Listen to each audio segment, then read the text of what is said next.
เขาหมักเว้าเรื่องแฟนเก่านี่นะก็เลยบ่มักกันนะ โอ้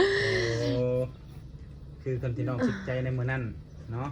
เบิ่งคำว่าคำจาเนี่ยคือแบบคือคนเจ้าสู้นะว่าซั่นซะ เออ ชื่อ ถูกเปิดผ้ามากับพบพ่อกับผู้สาว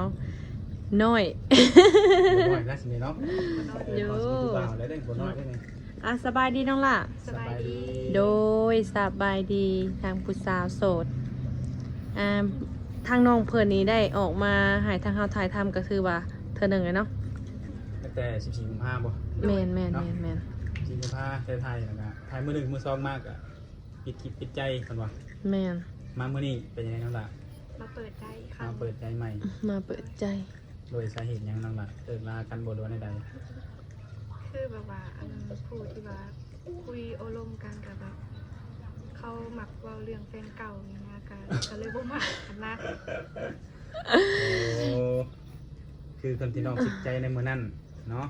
เบิ่งคำว่าคำจาเนี่ยคือแบบคือคนเจ้าสู้นะว่าซั่นซะ เออ ชื่อเพิ่นเป็นคนเจ้าชู้แม่นบ่ เออ นั่นแหละคือคนบอกว่าเรื่องสาวเก่าให้ฟังแต่น้องภูเป็นแบบเป็นคนใหม่นี่หาฟังบ่ได้เนาะบ่มักบางทีแม่นบ่ แม่นทุกคน น้องเป็นคนถอยออกมาบ่ สิถอยออกมา โอ้ ถ้ากินฮอดข้าวลายก็สิถอยออกมาให้ เนาะ อันนี้บอกเสียอ้ายเพิ่นติบอกเสียอ้ายถ้าอ้ายเพิ่นสิเอาเขาร้ายแม่นบ่น้องสิถอยมาเองสิบ่ โดย อืมโดยอ่ะก็เลยมื้อนี้ให้เขาเปิดโอกาสตัวเองใหม่เนาะ โดย เปิดใจใหม่ว่าซั่นซะก็มีหลายคนมีดอกที่จะอยากให้น้องนี่ไปดูแลอยากให้น้องไปครอบครองหั้นนะไปมาทางนั้นก็น้องก็ปิดโอกาสให้มีหนุ่มๆหลายคนหลายเติบ แม่น แล้วก็ถือว่าเป็นข่าวดีเนาะสำหรับหนุ่มโสดที่ผ่านมาแหละที่อยากจีบน้องอันคำนางบ่ แม่น โดย สำหรับตั้งชื่อผิดยังนางคำ เปลี่ยนลูกศรสื่อบ่ น้องคำนางเนาะมาเปิดใจใหม่ในมื้อนี้เนาะบุคลิกสิทามคืนทำเปิดใจใหม่รอบนี้ต้องเป็นคนทางไหนอีกบ่นี่จำกัดอีกบ่นี่นะ ทางใดก็ได้ไปเบิ่ คื ง อเก่าแมันบ่ โดย อายุเพิ่นได้ 30 40 50 30 40 50ประมาณนี้เนาะ โดย ลองเป็นอยู่ลอยไป หยอกน้องล่ะแล้วหยอก น้องคุยอาเช่นก่อนสิมาเว้าเรื่องปัจจุบันเนาะสิครับน้องคุยกับเพิ่นดนปานใดก็คนเก่านะ ประมาณได้3ทิศบ่ 2-3 ทิศประมาณนี้แมันบ่ โดย ก็มีความรู้สึกว่าเพิ่นมักเว้าเรื่องผู้สาวเก่าให้ฟังอยู่เรื่อยแม่นบ่ โดย เราเรื่องประสบการณ์เพิ่นเลยเนาะน้องเลยบ่มักแมันบ่ บ่มัก ก็เลยคือว่าอะไรเนาะถ้าเกิดว่าหนุ่มคนใดอยากทำความปัญญากับน้องคำนางเพิ่นก็คือว่าเป็นโอกาสดีแหละสำหรับมื้อนี้เนาะแต่เจออินว่านี่สิปิดใจไว้อีกบ่นี่ บ่แล้ว บ่ได้แม่นบ่สิเบิ่งไปอีกมันบ่นี่ เบิ่งไป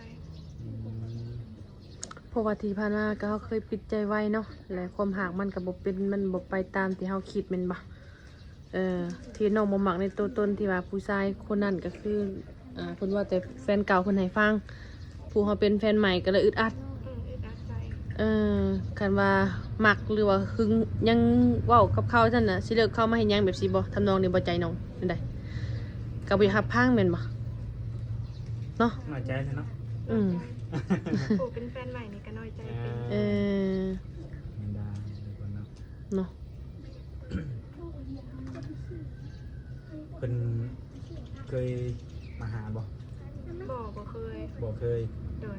น้องเคยไปหาเพิ่นบ่ บ่ บ่เคยคือกันเนาะต่างคนต่างเคยไปหากันทีนี้แต่ว่าเนาะลบล้างความหลัง โดย เนาะเข้าสู่ปัจจุบันเรื่องราวใหม่บัดนี้ แม่น เริ่มต้นใหม่ ต้นใหม่ต้นเก่าก็ตัดทิ้ง ตัดทิ้งไปแล้ว ตัดต้นเก่าทิ้งปลูกต้นใหม่หั่นแหละ โดย ปลูกไว้อยู่บ่ไว้อยู่ต้องซุมื้อน้องล่ะเนาะตัดปุดปลูกปรับแล้วเนาะ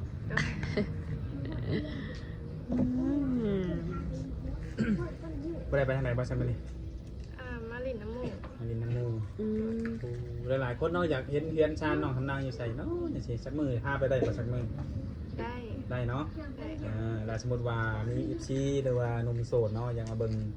ความเป็นอยู่แล้วก็อยากรู้ว่าตัวจริงของน้องนี่เป็นอะไรเฮียนชานอยู่เป็นอะไรนี่ทางทีมงานอาจสามารถพามาได้บ่ ได้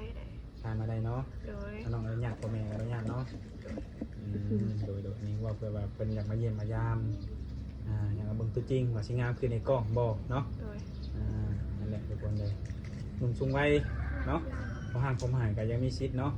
ที่น้องได้คือเก่า ได้คือเก่า ถึงน้องนี่อาจจะบ่เคยมีประสบการณ์แบบว่ายังเคยมีครอบครัวมาก่อนเนาะ คือสังครอบครัว ยังบ่เคยนี่แหละ บ่ติดเนี่ย ป นะ กติเนาะ บ่ติด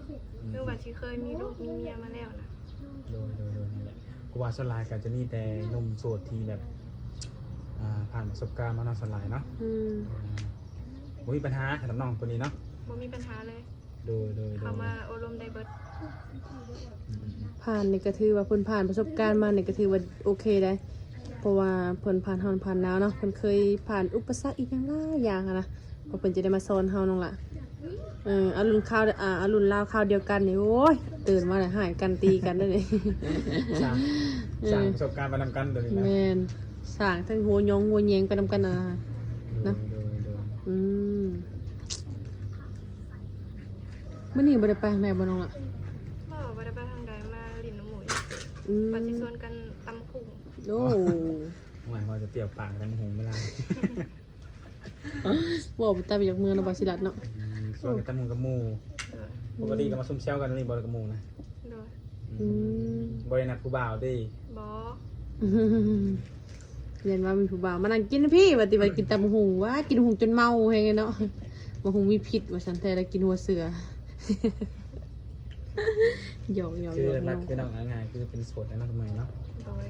เป็นโสดเปิดใจใหม่ทุกคนเนาะฝาก FC หลายๆคนนั่นแหละเนาะ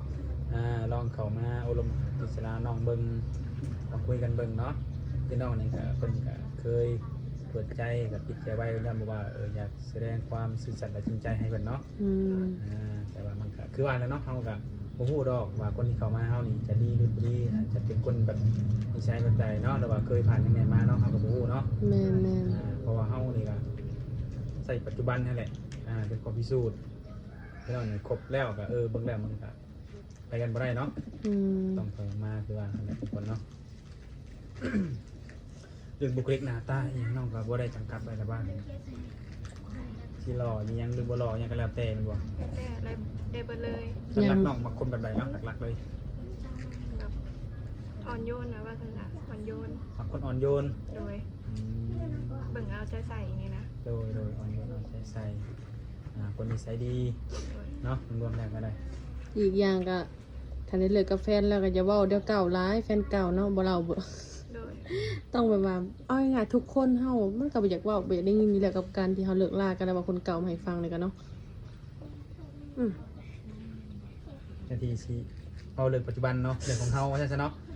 วางแผนเฮาแล้วนี่เฮ็ดให้เฮาแบบอนาคตข้างหน้านี่จะดีกว่ามันบ่ดีกว่าเอาเรื่องแฟนเก่าให้ฟังน้องก็บ่มีเรื่องแฟนเก่าเล่าให้เพิ่นฟังกันบ่ล่ะ บ่ บ่เคยมีแฟนบ่ มีอยู่แต่ว่าแบบบ่ค่อยเล่าสู่เราฟังอะนะ นั่นแหละคือ จักสิเว้าเฮ็ดหยังเนาะ คือเฮานี่มีอยู่แฟนเก่าเนาะคือมีอยู่แต่เฮาก็บ่ได้เอามาขุดมาเล่าให้ฟังเนาะ โดยบ่ได้เอามาเล่าย่านแบบแฟนน่ะอึดอัดใจ แม่ ก็ น คือน้องนี่แหละอึดอัดใจแหละ โดย คาราเว้านะ คือว่าคิดใส่ตัวเฮาเนาะ โดย ที่ตัวเฮาเองเฮาก็ยังบ่มักสิซะเนาะ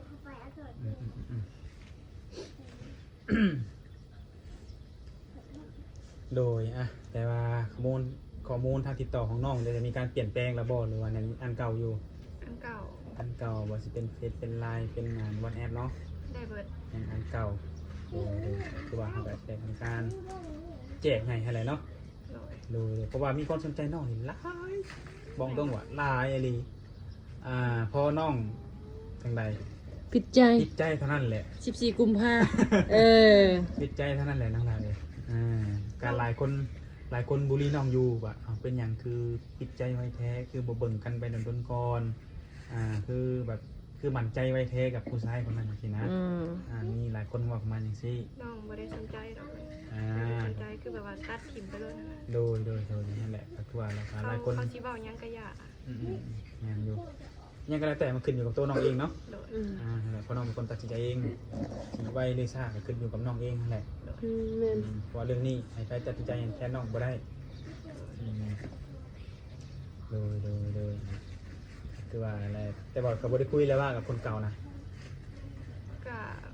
คุยว่าเป็นบางเถื่อบ างทีมันโดนแชทติ้งต้องสองข้อความแม่นสิบ่อืมคุณฮู้อยู่บ่ว่าน้องสนับเปิดใจมื้อนี้ บอกไม่ได้บอก บ่ได้ บ่ได้บอกเป็นเนาะครับคือว่าเนาะอันนี้ก็เป็นการตัดสินใจของตัวน้องเองคือแบบนี้แหละจะเป็นอะไรก็ขึ้นอยู่กับน้องเอง คือทางเราว่าอะไรเนาะดูอาจจะเป็นหนุ่มทางใดทางใกล้เข้ามาโอ้ลมแล้วก็ทีใจทุกคนเนาะเราก็เปิดสถานะตัวเองก็เป็นสูตร100%เนาะสูตรความสั่งบ่หรือว่าใด สูตรแบบความสั่งไปทำกันเลยนะ ๆความสั่งเหมือนกันเลย โดย โอ้สไตล์แบบว่าผู้ชายที่เข้ามานี่มีความอ่อนโยมเนาะหักแพงเอ็นดูเฮานี่จะรวยหรือจนสำคัญบ่สำหรับตัวน้อง ไปเบิร์ด ไอ้เบิร์ดบตีอีกว่าสิรวยหรือจนกันเลย ปกติ คอนอ่อนโยน โดย นิสัยดี โดย โอ้ดูก็ถือว่าหลายๆคนก็คือสีแบบอยากเจอผู้หญิงแบบนี้แหละแต่ว่าได้ต้องเห็นให้ได้เด้ โดย บ่ได้แล้วเอาบ่ได้มันสิเป็นการจังใดเสมอ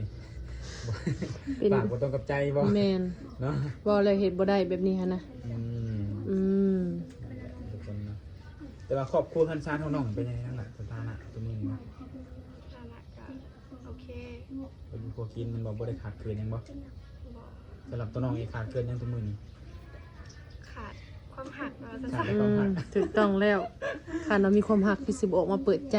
โดยขาดแต่สิ่งเดียวนี่เนาะ สิ่งเดียวเนี่ย ขาดความหัก ครับ ความหักก็มีหลายแบบน้องล่ะพ่อแม่ให้ความหักอยู่แล้ว แต่ว่าซะขาดความหักจากผู้ชายแบบนี้ หรือว่าได้ครูได้ครองหรือว่าได้ผัวบอแบบนี้ฮะนะแมนว่ามีแฟนแมน ประมาณนี้ครับ ความหักทุกคนเขาก็ต้องมีความหักเบิด คันสิเว้าว่าน้องอยากมีกูน้องอยากมีผัวมันสิบ่ตรงโหดเนาะมันสิเอาแฮงโหดแต่คือว่าเราก็ต้องเริ่มจาก ความหัก คือก่อนสิมาเป็นผัวเนาะ อืม การคุย นะ คุยแล้วถึงอกถึงคอกันคบหากันเนาะ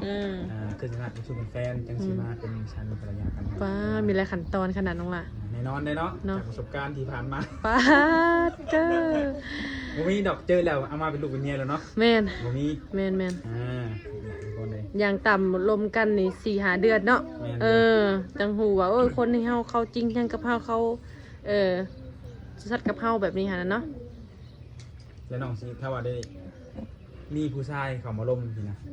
แล้วอยากได้น้องไปเป็นลูกเป็นเมียน้องสิคุยกับเพิ่นต้นปานใดเนาะ ประมาณ3-4 เดือน 3-4 เดือนคือพอจะตัดสินใจได้แม่นบ่ เรียนรู้กันไปนะ ไปดูกันไป ถ้าว่าเกิดบ่ตกลงกันได้แล้วปุ๊บนี่สิมาเป็นเมียนี่สิเอาเพิ่นมาอยู่นำบ่หรือว่าไปอยู่นำเพิ่นก็ได้ เอาเพิ่นมาอยู่น้ำเนี่ย เอาเพิ่นมาอยู่นำยังไงเพิ่นมาอยู่นำมาสร้างมาซาอยู่บ้านเฮาเนาะ โดย หรือว่าเลี้ยงดูแลพ่อกับแม่เฮาอยู่พี่เนาะประมาณนี้ในการระยะเวลาในการเปิดใจแบบคุยกันนี่คือว่าบ่ดนเนาะในระยะ3-4 เดือน บางทีก็อาจจะบ่ฮอดตามเวลาเฮาได้อบรมกันเนาะ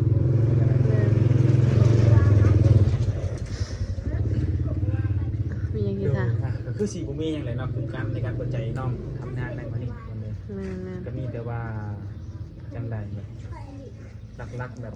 เพิ่นอย่างหู้เนาะรายละเอียดเป็นการส่วนตัวจริงๆนะมาคุยเนาะหรือว่าแชทหรือว่าโทรมาหาน้องได้เนาะ โดยมาเสร็จมาอบรมกันได้ โดยอันนี้อย่างการถามเบิ่งพอทีสิถามตัวนี้แบบอย่างน้องแบบบ่กล้าตอบโดยอายที่จะตอบมานี่เนาะอย่าคุยกันส่วนตัวจริงๆนะเนาะทางนั้นเนาะ